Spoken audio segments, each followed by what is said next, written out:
Trump tried to steal the election. Mike Pence prevented him from doing so. Lies. It wasn't like a violent thing. It was more of a legalistic, behind the scenes thing. And this all came out in Congress back in 2022. Dev is lying. All right, I'm going to call this guy on Discord. I've got all the evidence in order, but there's zero shot he's good faith enough to even look at it on a stream. But I'm recording the call from my end, so I'll edit in everything he ignores. Hello? Hello. Hello. Okay, so you mentioned earlier that I was lying about Trump stealing the election. Yes, you were. Trying election, rather. Okay, tell me about it. He did not steal the election. Yeah, he failed. No, he didn't. He didn't. Yes, he did. No, he didn't. You are lying. Oh, am I? Yes, you okay, are. tell me about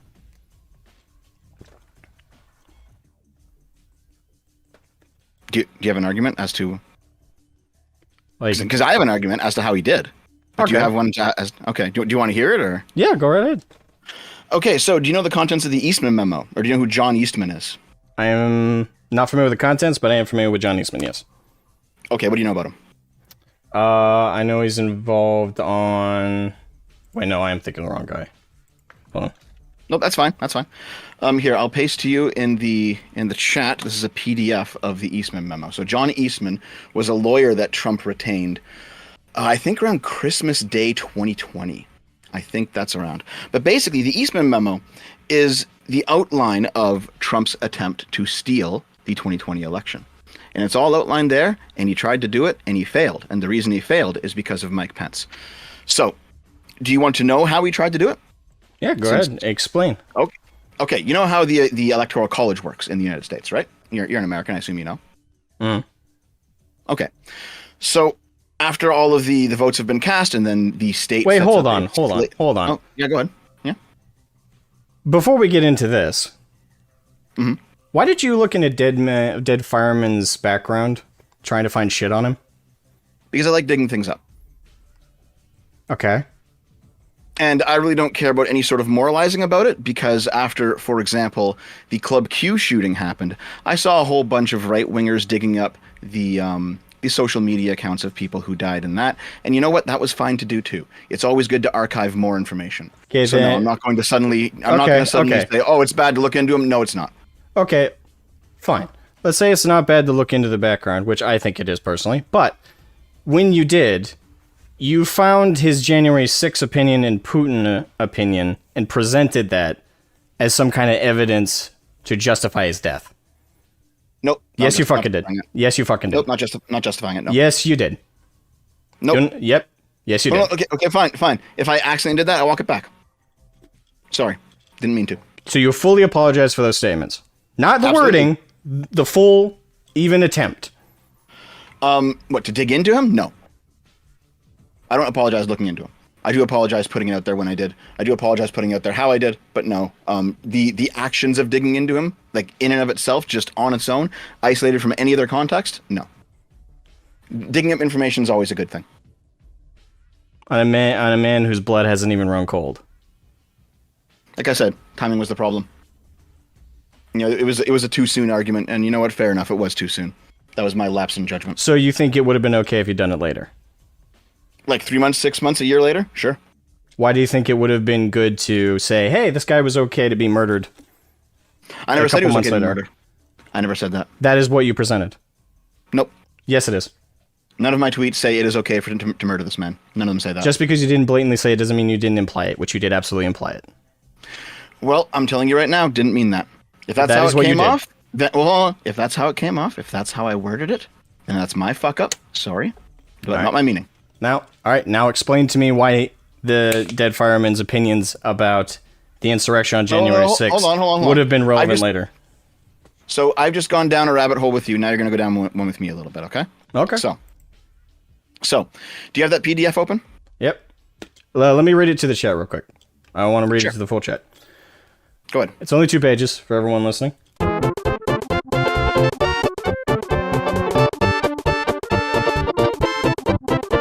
Do you understand what's being said here?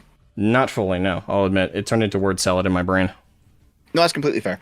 Okay, so every state votes for president. but those states have electors. And what happens, I'm sure you know this, the votes determine what electors go to what candidate. Most states are one candidate takes them all. I think in Maine or some other state have like divided up electors, but whatever.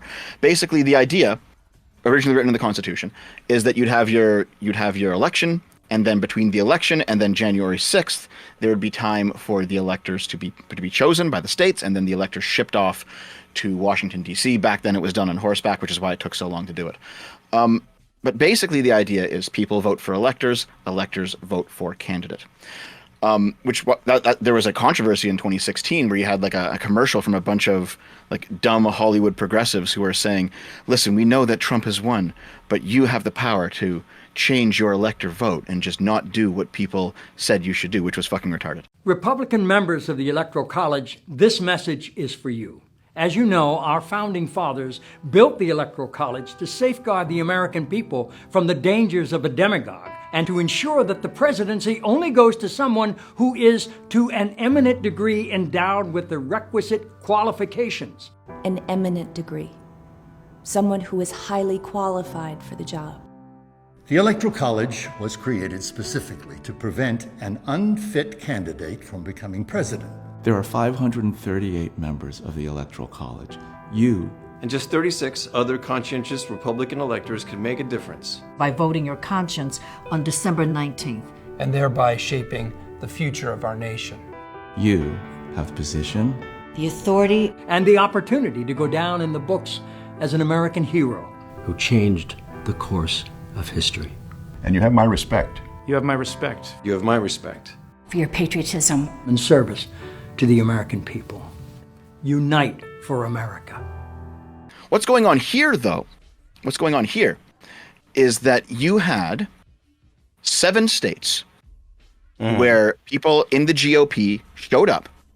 They drafted false elector documents, and then they decided to go to the Capitol on January 6th as if they were the real electors. And then the Eastman plan was for Trump to look at the 2 sets of electors, one of them was legitimate, one of them was not legitimate, and say, well, I don't know what to do here, so I guess we'll just hold a vote on it, which is what he went over there. Okay. And based on all the various ways... Hold you. Hold on. Where's the proof? Okay, go ahead. The proof of the false electors? Yeah. Like, if there's undeniable proof, I don't have a problem in this. I don't know anything about this situation. So this was a comparison between the real electors from Arizona and the fake electors from Arizona.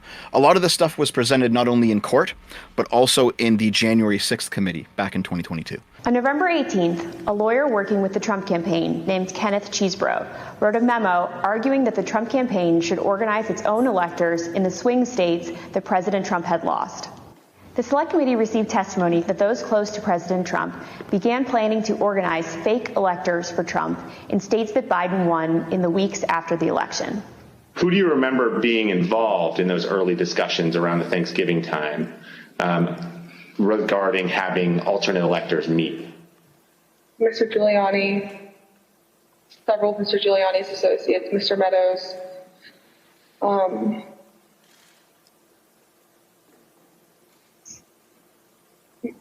members of Congress, although it's difficult to distinguish if the members that I'm thinking of were involved during Thanksgiving or if they were involved as we progressed through December. At the president's direct request, the RNC assisted the campaign in coordinating this effort. What did the president say when he called you? Essentially, he turned the call over to Mr. Eastman, who then proceeded to talk about the importance of the RNC helping the campaign gather these contingent electors in case any of the legal challenges that were ongoing changed the result of any of the states. I think more just helping them reach out and assemble them. But my understanding is the campaign did take the lead, and we just were helping them in that role. As President Trump and his supporters continued to lose lawsuits, some campaign lawyers became convinced that convening electors in states that Trump lost was no longer appropriate. I just remember I either replied or called somebody saying, unless we have litigation pending this, like in these states, like, I don't think this is appropriate, or, this isn't the right thing to do. I don't remember how I phrased it, but and I got into a little bit of a back and forth and I think it was with Ken Cheeseborough, where I said, all right, you just get after it. Like, I'm out. At that point, I had Josh Finley email Mr. Chesbrough politely to say, this is your task. You are responsible for the Electoral College issues moving forward.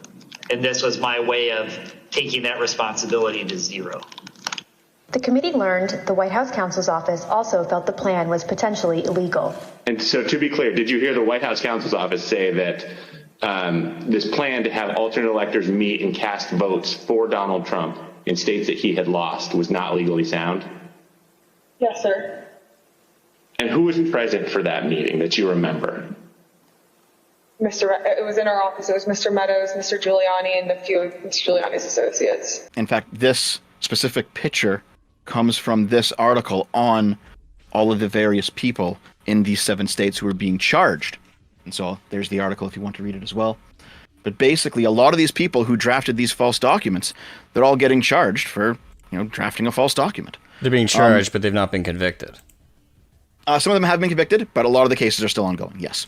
All right. Can I look at it? So, where are the convictions listed? For example, in Michigan, the reason that they weren't convicted is because they took a plea deal. So the evidence against them was strong enough to convict them, but they're like, hey, I'll plead down to something else. Okay, let's see. But they weren't convicted. You know what a plea deal is, right? Yeah, but that's not a conviction. Oh my God, dude. Listen. It's not a conviction. Sorry. You don't take plea deals if you have like rock solid proof that you're innocent, all right? In Georgia, for example, the guy just pled guilty. He just said, yeah, I did it. Yeah, people are saying, yes, you absolutely do. And that's a good point. You do plead down if they bully you enough. Okay, but it's also not just that, is it? It's also that there's evidence against you, and it's credible evidence. Yeah, but why should I believe that scenario over the scenario that they were being threatened and pushed down? I'd like to see proof of that. I like to see proof that I like to see proof of the opposite. You're making an assumption based on your own biases. So am I. We're allowed to do that. Okay. So you're saying that like they never actually drafted these false electors. This is all like made up bullshit. It could very well be. Yeah. Here's a video. You don't got to watch all 5 minutes. That's a bit too long. But watch like the first minute of it, because this is the attempt in Michigan for these people caught on video to try and deliver the fake electors. He said we can't enter. What I said was, for the Capitol Commission, for the governor's office, for the Speaker of the House, for the Speaker of the Senate, the Capitol is closed unless you have an office here to conduct business today, or if you are taking part in the Electoral College process. Anybody else is not permitted to come in. They are here to the electors are already here. They've been checked in. They're also electors are inside. Capitol's closed. All 16 electors that we've been advised by the governor's staff that we're going to be here to vote in the Electoral College have been checked in. They're already here. But these are the rest of the electors. I understand. The Capitol is closed. Everybody is permitted to come forward. Captain. The electors are also, the GOP electors are also on the governor's certificate of ascertainment. I'm not going to get into a political debate. I'm following orders. It's not a political debate. Okay. It's the official sealed document. The certificate of ascertainment has also the GOP electors. They are here. They're trying to do their constitutional duty. I understand. And their constitutional duty requires them to be at the Senate chamber today at 2 p.m. Okay. They're here. All right. They're not. I understand. They're not being permitted in. Because this scheme involved fake electors, those participating in certain states had no way to comply with state election laws, like where the electors were supposed to meet. One group of fake electors even considered hiding overnight to ensure that they could access the state capitol, as required in Michigan. Did Mr. Norton say who he was working with at all on this effort to have electors meet? He said he was working with the president's campaign. He told me that the Michigan Republican electors were planning to meet in the Capitol and hide overnight so that they could fulfill the role of casting their vote in per law in the Michigan chambers. And I told him in no uncertain terms that that was insane and inappropriate. In one state, the fake electors even asked for a promise that the campaign would pay their legal fees if they got sued or charged with a crime. Ultimately, fake electors did meet on December 14th, 2020 in Arizona, Georgia, Michigan, Pennsylvania, New Mexico, Nevada, and Wisconsin. At the request of the Trump campaign, the electors from these battleground states signed documents falsely asserting that they were the, quote, duly elected electors from their state and submitted them to the National Archives and to Vice President Pence in his capacity as President of the Senate. Here is what some of the fake elector certificates look like as compared to the real ones. But these ballots had no legal effect. In an email produced to the Select Committee, Dr. Eastman told a Trump campaign representative that it did not matter that the electors had not been approved by a state authority. Quote, the fact that we have multiple slates of electors demonstrates the uncertainty of either. That should be enough. He urged that Pence act boldly and be challenged. Several of the 15 people accused of being in a fake elector scheme during the 2020 presidential election had their preliminary hearing in court today. 6 of them were in court facing forgery charges, amongst others. The charges come from the 2020 election when the Attorney General's office says the group of 15 Republicans signed a document falsely saying they were the state's duly elected and qualified electors. Today, Dan Schwager testified in court. He served as general counsel to the Secretary of the U.S. Senate back in 2020. Schwager says the certificate of votes that was submitted did not match an official document signed by the governor. We could tell on its face that it was not an actual or an authorized certificate of votes. It was not an authorized certificate of votes. It was a fake. The whole plan hinged on was Trump bullying Mike Pence into accepting the false electors as legitimate, because everything else here did not matter unless Mike Pence played along. And Mike Pence didn't play along because he is a goddamn American patriot who understands the value of democracy. So he said no, which is why, by the way, most people in MAGA, they fucking hate him. I got a super chat, $5. There were 2 sets of electors in Kennedy v. Nixon in the 1960 presidential election. This isn't new. Very true. Yes, we can talk about that. So 1960, Kennedy versus Nixon. Here's what happened. There was a recount in Hawaii. And it was one state, not 7 states, but it was one state for them. There was a recount. What ends up happening is Nixon initially won the state. The recount went through. The electors were already set into place, but the recount went long, and then it turned out that Nixon actually won the state. Kennedy won the state, so it flipped from Nixon to Kennedy. So what happened was the state government drafted a new set of electors. So there were actually 2 sets of electors that were on the way to the Capitol, and they sent along a message. I mean, this is 1960. They have phones at this point. So they sent along a message saying, hey, listen, it's the second set that is legitimate. The reason that you can have dueling electors in the 1960 case is because the state government legitimized the second set. No state government legitimized any of Trump's 7 extra sets of electors, which is why they're all fake. This is just a basic overview of his testimony, where Mike Pence basically said, yeah, Trump did try to, in fact, push me into doing this. I said no, because it wasn't legal, but he tried to push me into doing this. A staffer for Wisconsin Senator Ron Johnson texted a staffer for Vice President Pence just minutes before the beginning of the joint session. This staffer stated that Senator Johnson wished to hand-deliver to the vice president the fake electors' votes from Michigan and Wisconsin. The vice president's aide unambiguously instructed them not to deliver the fake votes to the vice president. Even though the fake elector slates were transmitted to Congress and the executive branch, the vice president held firm in his position that his role was to count lawfully submitted electoral votes. Joseph R. Biden, Jr. of the state of Delaware has received 306 votes. Donald J. Trump of the state of Florida has received 232 votes. Which is what he did when the joint session resumed on January 6th after the attack on the Capitol. And also, Trump alludes to it in his January 6th speech. You know, the one where he's standing in front of like the bulletproof glass. He has like the gloves on. Mm-hmm. You know that speech? Yeah. I'll tell you, thank you very much, John. Fantastic job. I watched. That's a tough act to follow, those two. John is one of the most brilliant lawyers in the country, and he looked at this and he said, what an absolute disgrace that this could be happening to our Constitution. And he looked at Mike Pence, and I hope Mike is going to do the right thing. I hope so.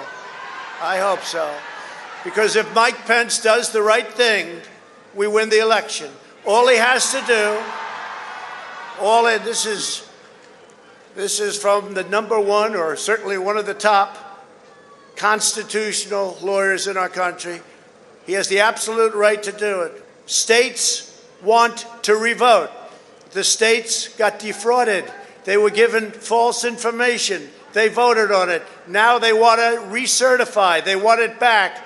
All Vice President Pence has to do is send it back to the states to recertify. And we become president, and you are the happiest people.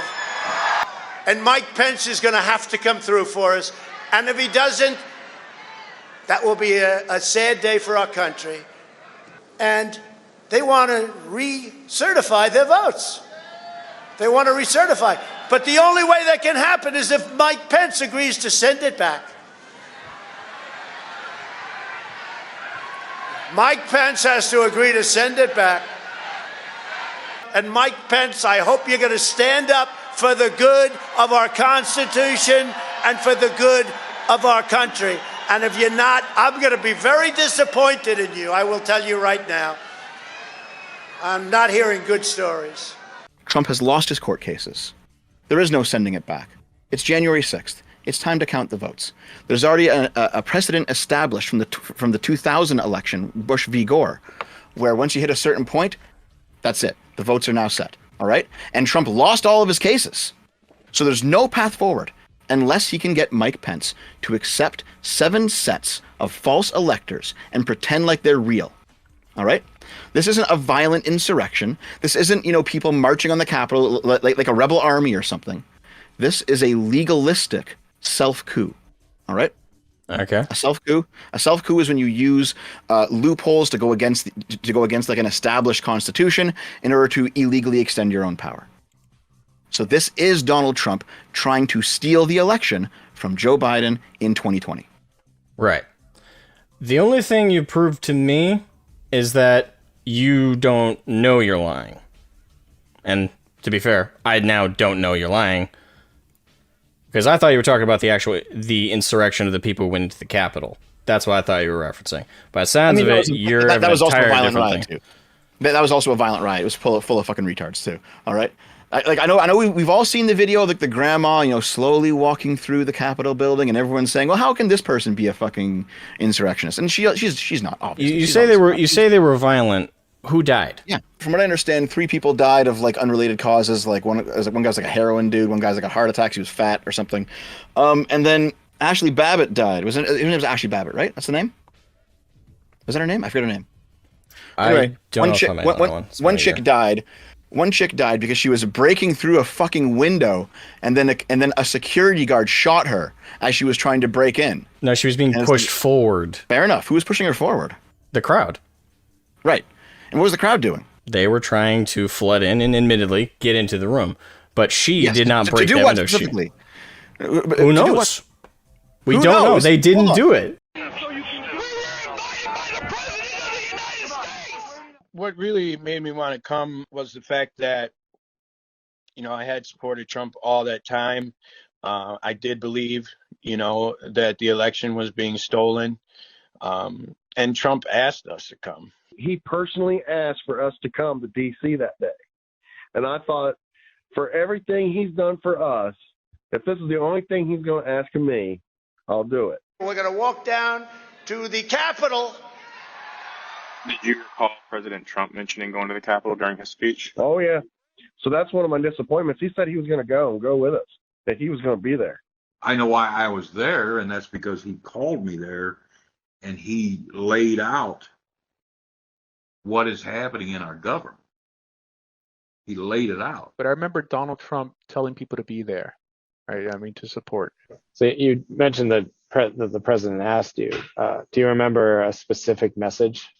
Basically, yeah, he asked for us to come to D.C., that big things are going to happen. What got me interested, he said, I have something very important to say on January 6th or something like that, is what got me interested to be there. The initial breach in was a crowd of people that smashed in looking for Mike Pence.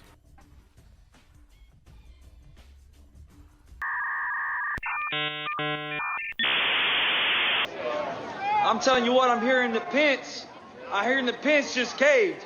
No. Is that true? I'm hearing reports that Pence caved. I'm telling you, if Pence caved, we're gonna drag through the streets. You politicians are gonna get drugged through the streets. I guess the hope is that there's such a show of force here that Pence will decide to do the right thing, according to Trump. Bring out Pence! Bring him out! Bring out Pence! Bring him out! Bring out Pence!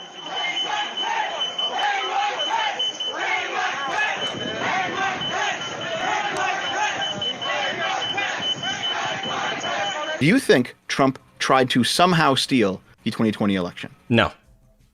Why not? Because you presented me no concrete evidence. You presented a testimony from a man who was biased and no convictions. To a theory. So the actual guilty doesn't matter. The fact that like we do no, have because Trump, it was under duress. Okay, we do have Trump, retaining John Eastman. We have that. All right. There were phone calls that came out with a bunch of people on the line, including John Eastman, with guys like Ted Cruz. That came out in the January 6th commission. All right. We have Trump's speech where Trump is saying Mike Pence has to do the right thing. What did Trump mean when he said that? When Trump says in the speech, Mike Pence has to do the right thing, what is he talking about there exactly? I don't know. I can't read the man's mind. You can't read the man's mind? No. John is one of the most brilliant lawyers in the country, and he looked at this and he said, what an absolute disgrace that this could be happening to our Constitution. And he looked at Mike Pence, and I hope Mike is going to do the right thing. I hope so. I hope so. Because if Mike Pence does the right thing, we win the election. Okay. All right. We've gone down your rabbit hole. Can we get to... Very true. The shooting, right? The shooting. Okay. Actually, I do have a question for you about the shooting. So the guy who was actually the shooter who shot at Trump, what do you think his motivation was? I do not know. Probably to kill a president that he was convinced was Hitler by a shit ton of manipulative brainwashing media. Really? Yes. Why do you say that? Well, given that recent photos have come out that the guy was trans, he donated to Act Blue, which is a Democratic left-leaning fund. The guy's clearly very partisan and pretty young, 20 years old. I don't know he was in college, but presuming he went to college. He's been inundated and surrounded by a left-leaning ideology and media. That's very clear. Otherwise, why would he take the energy and the money to donate to their cause? Why would he do that? So yeah, I generally agree with you. Okay. I generally agree with you on this. But notice how you're able to, even though you can't read his mind, take a bunch of evidence that kind of all points in one direction. It's kind of soft evidence, but it all points in one direction. And you can lay it out and you can say, you know what? This was probably his motivation. This is probably what he was thinking. We don't need to read his mind to understand. So I've done the same thing with Trump. I've looked over everything. I've looked over all the evidence. It's all soft evidence, but it all points in one direction. And I'm very, very, very convinced that, yeah, Trump tried to steal the fucking election, dude. It's not even hard to admit that. Based on everything that's been laid out, the fact that we got the phone calls, we got Mike Pence's testimony, we got Trump's fucking speech where he says it, we have the video of the fake elector guys outside the fucking, like, how could you possibly, how is it possible that you have this selective mind reading power where you can intuit what the shooter is thinking based on, like $15 to Act Blue, but with all this other shit laid out, you can't go against Trump? No. Right. So, which one of us is actually the partisan hack here? Because I agreed with all the shit you said about the shooter.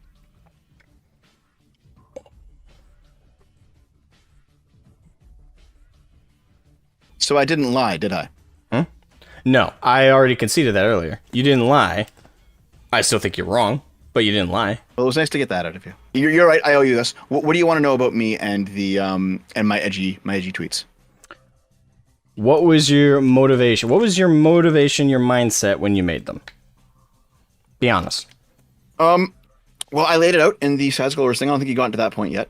The one regarding Sargon was just a back and forth with Sargon I should have had with him privately, since I know him privately. And the other one was basically me saying, knowing what MAGA's rejection of Pence means and what it means in terms of the Eastman memo and the attempt to overturn the election. As soon as I saw that tweet, I was like, oh my God, shit's going to go down. shit is going to go down, because people on the left are going to see this and they're going to know what it means and they're going to lose their fucking minds. And that's what I meant. It was not actually any sort of indictment against him. I don't like your apology on side scrollers, because you added a lot of qualifiers and you didn't just say flat out, "I'm sorry, I was completely wrong," and moved on. You said it wasn't okay. I wasn't right completely now. wrong. I wasn't completely wrong. That's why. Thank you for that. Thank you for that. So you fully apologize for those statements, not the Absolutely. wording, the full even attempt. What, to dig into him? No. Okay. Well, thank you for coming I on. wasn't completely wrong. Of course not. Yeah, thank you for coming on. It's obvious. So did Trump? Did Trump steal the election? Fucking fat Redditor. Yeah, of course. Whenever these clowns are confronted with evidence, they always fall apart. Did you guys figure he was going to hang up on me? Because I got that vibe about 5 minutes in. What's he doing now? Oh, yeah, I heard the whole thing. He just admitted. Oh, he's got a hug box going. Got to bring in some callers and cope. Yeah, that about tracks too. I think I'll do a proper video with this stuff in the 2020 voter fraud shit, because Trump did try to steal the election, and people who still support him are either ignorant of that or they're unpatriotic. Though this guy might have been too retarded to be either. Anyway, hope you enjoyed the brain rot. I'll see you guys later. Have a good one. I love you.